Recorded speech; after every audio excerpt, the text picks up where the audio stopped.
नमस्कार दोस्तों, मैं विनय शर्मा, वास्तु एक्सपर्ट और एस्ट्रोलॉजर, आप सभी का अपने चैनल में बहुत बहुत स्वागत करता हूं और आशा करता हूं कि आप सब भी स्वस्थ होंगे, सुरक्षित होंगे। दोस्तों, वृषभ लग्न वालों के लिए कैसा होगा मार्च का महीना, आइए जानते हैं। लग्न से मेरा तात्पर्य यह है कि कुंडली के प्रथम भाव, जिसे हम लग्न भी कहते हैं, वहाँ पर 2 नंबर राशि लिखी हुई है, अर्थात वहाँ पर वृषभ राशि है तो आपका वृषभ लग्न हुआ। तो आइए हम देखते हैं कि मार्च का महीना आपके लिए क्या लेकर आया है। दोस्तों, मंगल आपके लग्न में यानी वृषभ राशि में शुरुआत में 12 तारीख तक रहेंगे, जो आपकी ऊर्जा को बढ़ाएंगे, साहस को बढ़ाएंगे। कहीं ना कहीं से आपको विदेश या दूर प्रदेशों के लोगों से आपको जोड़ेंगे और जीवन साथी के प्रति आपके लगाव को बढ़ाएंगे। कुछ आपके गुस्से को भी बढ़ाएंगे, क्योंकि मंगल साहस और पराक्रम के साथ गुस्से और लड़ाई झगड़े के कारक भी होते हैं। थोड़ा सा वाणी में संयम रखिएगा और यही स्थिति 12 तारीख तक आपके जीवन साथी के साथ भी रहने वाली है, क्योंकि मंगल सप्तम भाव में दृष्टि डालेंगे तो निश्चित ही आपके जीवन साथी में भी थोड़ा सा गर्मी बढ़ेगा और उनके में भी साहस बढ़ेगा और लड़ाई झगड़े का मन उनका भी होगा। तो इसलिए कृपा करके जीवन साथी के साथ किसी भी प्रकार के दंगल में ना उतरे और मन को शांत रखें, वाणी को शांत रखें। फिर यही मंगल आपके धन भाव में चले जाएंगे 13 तारीख को। 13 तारीख के बाद मंगल आपको विदेश से धन के कारक हो जाएंगे, क्योंकि 12वें भाव के स्वामी मंगल हैं, तो आपको वहाँ से वो धन की प्राप्ति करा सकते हैं। अगर आप मेडिकल फील्ड से जुड़े हैं तो आपको अच्छी इनकम की प्राप्ति हो सकती है। साहस बढ़ाएंगे, पराक्रम बढ़ाएंगे आपके वाणी में, क्योंकि दूसरा भाव हमारे वाणी का होता है। निश्चित ही आपके वाणी काफ़ी आक्रामक हो जाएगी। तो कम से कम इस महीने बहुत ज़रूरी है कि 13 तारीख के बाद आप वाणी को थोड़ी सी अपने संयम में रखें, कंट्रोल में रखें, क्योंकि मंगल बहुत तेज वाले ग्रह हैं, गुस्से के ग्रह हैं, आक्रामक ग्रह हैं, आग बरसाते हैं। तो वो फिर आपके वाणी से आपकी तेजी अपनी दिखा सकते हैं। आपको इस महीने कुछ धन की प्राप्ति आपको दोस्तों यारों के साथ भी हो सकती है महीने के सेकेंड हाफ में, और फर्स्ट हाफ में आपको अपने कार्य क्षेत्र में आप जो भी करते हैं उन काम धाम की जगहों से आपको काफ़ी हद तक धन की प्राप्ति हो सकती है। निर्भर करता है कि आपकी कुंडली भी कैसे योग संयोग बना रही है। इस आधार पे गोचर भी अपने फल में कमी या बढ़ोतरी करते हैं। तीसरे भाव में बात करते हैं आपके साहस के, पराक्रम की और आपके एफर्ट की। तो ये सब आपके लिए शुभ है, अच्छा है। आप जितना ज़्यादा से ज़्यादा एफर्ट लगाएंगे, जितना प्रयास करेंगे, जितनी मेहनत करेंगे, उतना आपके लिए यह भी अच्छा फलदायी है और करेंगे भी आप और बढ़ेगा भी आपका।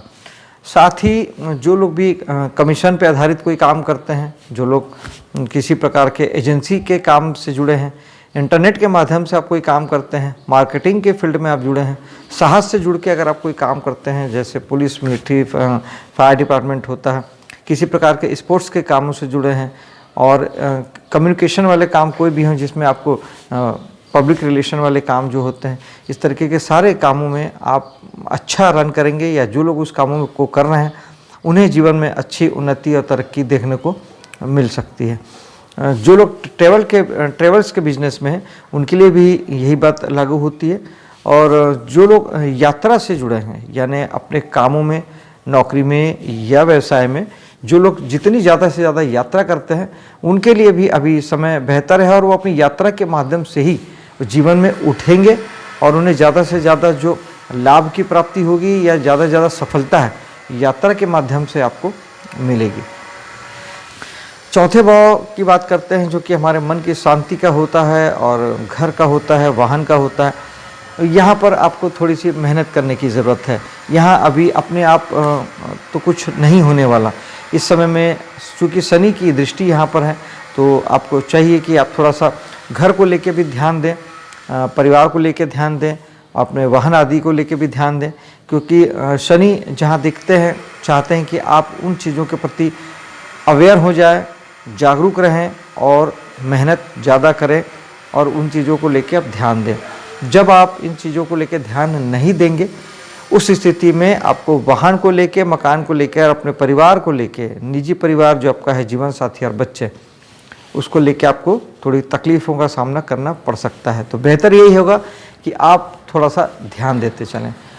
पंचम भाव संतान का भाव है, संतान के लिए भी बेहतर समय है। संतान निश्चित ही जीवन में आगे बढ़ेगी, बृहस्पति की दृष्टि यहाँ पर है, तो विकास और उन्नति उनके लिए भी है और आपके लिए भी है। पंचम भाव आपके शिक्षा से जुड़ा है, तो आप शिक्षा, जो लोग एजुकेशन से जुड़े हैं, पढ़ाई कर रहे हैं, उनके लिए भी अच्छा समय है। जो लोग किसी भी प्रकार के कला फील्ड से जुड़े हैं, आप नृत्य से, गीत से, संगीत से, चित्रकारी से, पेंटिंग से, या किसी भी प्रकार के आप कुछ नया क्रिएशन करते हैं, कुछ नया गढ़ते हैं, किसी भी प्रकार का आप किसी नई चीज़ों को जन्म देते हैं, उसके लिए अच्छा समय है।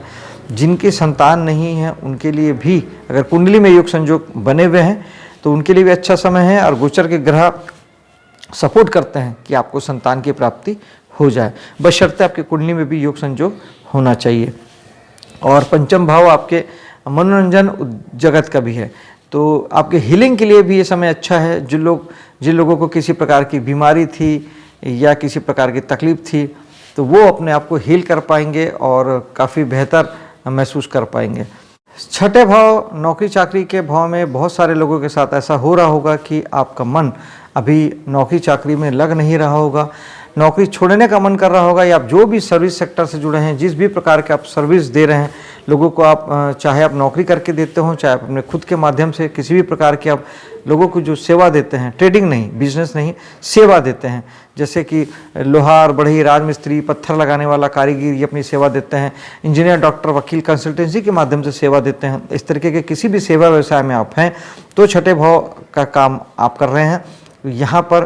और नौकरी चाहे सरकारी या प्राइवेट आप जो भी करते हो, तो आपका हो सकता है कि यहाँ केतु बैठे हैं, आपके मन में विरक्ति पैदा करें, मन में चेंज लाएं, नौकरी काम चेंज करने के लिए आपकी परिस्थितियाँ बनाएं। और ये सब केवल इसलिए होगा जब आप इन सारी चीज़ों को लेके बहुत ज़्यादा सोचेंगे या प्लानिंग करेंगे या भविष्य की योजनाएं बनाएंगे। आप अगर केतु का यूटिलाइजेशन करते हैं, जो कि किस तरीके से किया जाता है, केतु का उपयोग करना है, केतु की ऊर्जा को दूसरे काम में लगाना है। जैसे आपके बच्चों को बोला जाता है कि भाई, आप बोलेंगे कि भाई बच्चा हमारा बिगड़ रहा है, क्या करें, तो लोग क्या सलाह देंगे कि इसको किसी काम में लगा दीजिए, या इसकी शादी कर दीजिए, सुधर जाएगा, किसी काम में लगा दीजिए तो वहाँ पे लगा रहेगा दिमाग। वही वाली बात है, हम ग्रहों की ऊर्जा को भी जब अपनी मर्जी से किसी दिशा में लगा देते हैं तो ग्रह वहाँ लग जाता है, उसकी ऊर्जा वहाँ काम आने लगती है, तो फिर वो वहाँ पे काम नहीं करता जहाँ पे वो अभी कर रहा है। आप ग्रह की ऊर्जा को यूज़ नहीं करेंगे तो वो आपको यूज़ करेगा या अपने ढंग से काम करेगा, जिससे आपको तकलीफ हो सकती है। केतु का यूज़ यही है कि केतु केवल कर्म है, तो चुपचाप अपना काम करते रहिए, बिल्कुल भी दिमाग मत लगाइए क्या मिल रहा है क्या नहीं मिल रहा है, कोई अपेक्षा मत लगाइए, सपने मत सजाइए, भविष्य की प्लानिंग मत कीजिए, सिर्फ और सिर्फ अपने काम को कीजिए। एटलीस्ट जब तक केतु यहाँ पर हैं तब तक आप केवल कर्म कीजिए और किसी प्रकार के फल की कामना मत कीजिए। कुछ मत सोचिए आपके साथ क्या हो रहा है क्या नहीं हो रहा है, क्या घट रहा है क्या नहीं घट रहा है। तो आप यकीन मानिए समय आपके लिए बहुत अच्छे ढंग से निकल जाएगा, नहीं तो फिर आप इन चीज़ों को लेके आप दुख पाएंगे। ऑलरेडी आप अगर दुख पा चुके हैं और आपने ऐसा कुछ कर लिया है जिससे आपको नौकरी वगैरह आपके हाथ से चली गई है, या आपने छोड़ दिया है, या काम आपने चेंज कर लिया है, तो केतु को साधिए, वर्तमान में जीना शुरू करिए। केतु के लिए गणेश जी की पूजा कीजिए और केतु के लिए चेक प्रिंट के जो कपड़े होते हैं, खट्टे मीठे फल होते हैं, उसका दान कीजिए और मेडिटेशन कीजिए, सबसे बेस्ट उपाय है। अब आते हैं हम सातवें भाव पे। सातवां भाव भी अच्छा है। अब शनि की भी दृष्टि यहाँ पर पड़ रही है और बृहस्पति की दृष्टि पड़ रही है। शनि चाहते हैं कि आप जीवन साथी के प्रति, और अगर आप बिजनेस करते हैं, सप्तम भाव हमारे बिजनेस का होता है, तो आप वहाँ पे ज़्यादा ध्यान दीजिए। ये शनि चाहते हैं, मेहनत करिए, शनि आपको अच्छा रिजल्ट देंगे। और दूसरे बृहस्पति इन सब चीज़ों में बढ़ोतरी चाहते हैं, यानी आप बृहस्पति आपके काम में आपको बढ़ाएंगे, यानी आपके बिजनेस को बढ़ाएंगे, जीवन साथी के साथ आपके संबंधों को मधुर करेंगे। और जिनका विवाह नहीं हुआ है, अगर आपके कुंडली में भी आपके योग संयोग बने हुए हैं, तो फिर ये गोचर के ग्रह बृहस्पति का दृष्टि आपके विवाह में आपके लिए शुभ लाभ करेगा और आपके लिए मार्ग प्रशस्त करेगा कि आपका विवाह शीघ्र से शीघ्र हो जाए। आठवें भाव की बात करें तो अष्टमेश जो बृहस्पति है वो आपको जाके बैठ गए हैं एकादश भाव में, यानी आपको अब थोड़ा सा ध्यान देना पड़ेगा। समाज और दोस्तों यारों के साथ में कि आपको कहीं किसी प्रकार की चीटिंग ना हो जाए या आपको तकलीफ ना हो जाए, क्योंकि अष्टमेश दुख और पीड़ा का है और बृहस्पति हैं जो कि एकादश भाव में आ गए हैं। तो निश्चित ही आपको दोस्तों यारों से, समाज से थोड़ा तकलीफ हो सकता है। अगर ऐसा कुछ होता है तो उसके लिए बृहस्पति का उपाय करना उचित होगा। और बेहतर तो यही है कि आप अभी ज़्यादा दोस्ती यारी और समाज के कामों से आप जितना तटस्थ रहें, जितना न्यूट्रल रहें, उतना अच्छा है। ज़्यादा अपेक्षाएं पालेंगे, ज़्यादा डूबेंगे, ज़्यादा करेंगे तो फिर तकलीफें भी ज़्यादा बढ़ेगी। बृहस्पति के लिए पीले चीज़ों का दान, केसर, चने की दाल, पीले फल, पीले कपड़े, ये अच्छा है जो बृहस्पति को शुभ करते हैं। और गुरु का आशीर्वाद लेना और उनसे मिलना, उनके दर्शन करना, ये भी आपके लिए शुभ फलदायी हो सकता है। और गुरुवार के दिन या तो आप उपवास भी कर सकते हैं और साईं बाबा की पूजा भी कर सकते हैं, ये भी आपके लिए शुभ होगा। बात करते हैं भाग्येश शनि की, जो कि आपके दशम में बैठे हैं। यानी शनि 17 जनवरी को आपके कुंभ राशि में आ गए हैं, जो कि आपके दशम भाव में पड़ती है, और शनि आपके भाग्येश भी हैं। तो निश्चित ही भाग्य तो आपका मेहनत से ही बनना है, क्योंकि शनि सीधा सीधा कर्म के कारक हैं, मेहनत के कारक हैं। लेकिन अब भाग्येश का दशम में जाना इस बात को शो करता है कि अब कहीं ना कहीं आपके काम में भाग्य का सहारा, भाग्य का साथ भी जबरदस्त मिलने वाला है। 2.5 साल शनि यहाँ रहेंगे तो निश्चित ही भाग्य का सपोर्ट भी मिलेगा। और शनि यहाँ रह के आपको कर्मशील भी बनाएंगे, ज़्यादा पराक्रमी बनाएंगे, ज़्यादा आप काम करेंगे और करना चाहिए भी, क्योंकि शनि जहाँ भी होते हैं, जहाँ दृष्टि डालते हैं, वो यही चाहते हैं कि आप अनुशासित हो जाएं और ज़्यादा मेहनत करें। तो अब आपको अपने कर्म क्षेत्र में पहले से ज़्यादा मेहनत करना पड़ेगा और पहले से ज़्यादा जागरूक होना पड़ेगा, तब जाके आप बेहतर रिजल्ट पा सकेंगे। दशम भाव में ही पहले 14 तारीख तक सूर्य भी यहाँ पे बैठे रहेंगे, जो कि आपको नेम फेम प्रसिद्धि देंगे और आपको काफ़ी बड़े स्तर पे आपको लेके जाएंगे, पद प्रतिष्ठा में इजाफा कर सकते हैं, सरकारी मान सम्मान मिल सकता है, सरकारी तंत्र से जुड़ के आपका काम हो सकता है। कोई सरकारी कामकाज बनाने के लिए ये बेहतर समय है। इन 15 दिनों में आप अपने सरकारी कामकाज को निपटा सकते हैं। लेकिन सूर्य का यहाँ आना इस बात का भी इंडिकेशन है, क्योंकि शनि या सूर्य का साथ में होना, पिता और पुत्र दोनों शत्रु हैं, तो इसलिए आपके साथ पिता के साथ कुछ 15 दिनों में थोड़ा सा ध्यान रखिएगा कि अनबन हो सकती है, वैचारिक मतभेद हो सकते हैं, तो पिता के साथ बना के रखिएगा, पिता का आशीर्वाद लीजिएगा और सूर्य को जल चढ़ाइएगा, तो ये बेहतर है। फिर यही सूर्य 15 तारीख को आपके एकादश भाव में चले जाएंगे, जो कि आपके लिए फिर आपके नाम और प्रसिद्धि को, अब नेम फेम को आपको आपके सोशल मीडिया के जगह पे, दोस्तों यारों की जगह पे, आपके सामाजिक जीवन में आपके लिए सारी चीज़ें बढ़ाने वाले हो जाएंगे। और पिता भी आपके लिए शुभ हो जाएंगे तब।